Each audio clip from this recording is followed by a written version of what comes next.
Take me into preparing for this weekend. And what I mean by that is me watching it as an outsider or the viewers watching the streams as an outsider, there were definitely moments where there were the face cams for all the players, right? And some of them were AFK and some of them were eating and whatever, et cetera, right? There are many examples that people could point to in terms of just players being casual in between matches, whatever.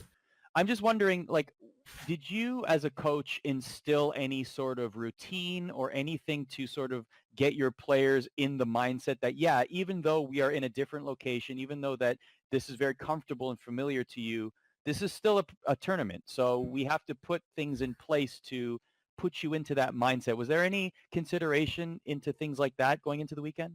It's actually like the motivational aspect for my team is the thing I have to worry about the least.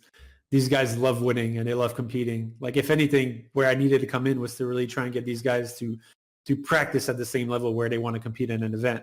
For example, a few weeks back when I first moved, like we didn't know when we were going to be competing next because the events just got canceled.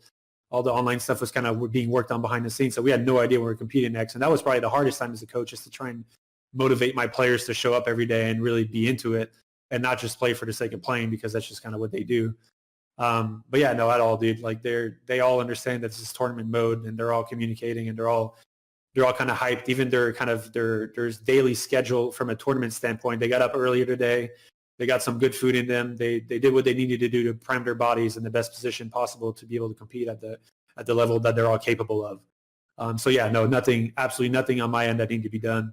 I'm sure maybe it's different on different teams, but my team, not at all. They're all great competitors, and they all have experience as much as like people see Ender and Shotzi new to Call of Duty or the competitive scene. Like Ender's been playing, Illy's been playing online tournaments for like 3 or 4 years now, and he loves winning. He loves competing.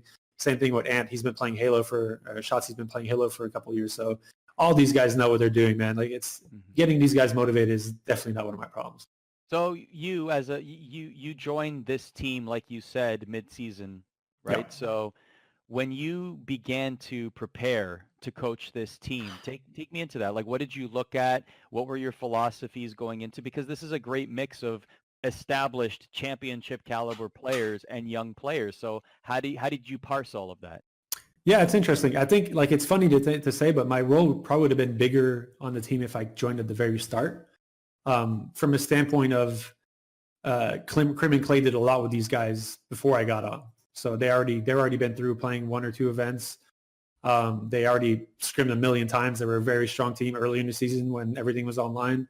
So when I came in, I took it with a grain of salt. I had to first off really learn everything about the game that they knew and try and get my knowledge back to kind of what it was before when I competed. Really kind of grow my understanding to a level where I can teach them things and show them things that they might not know already.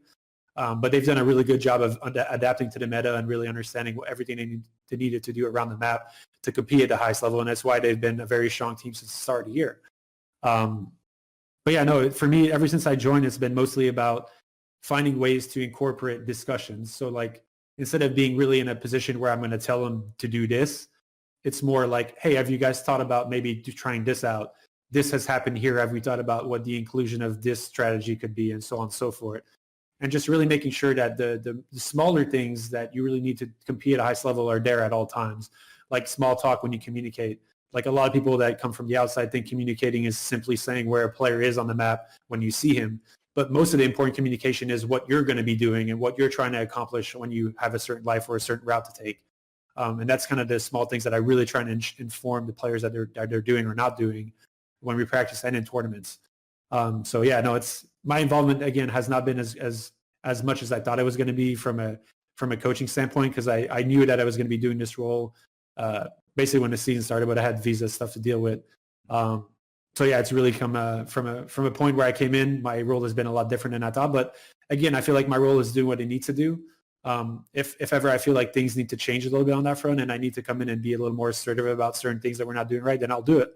But right now, it's not necessary.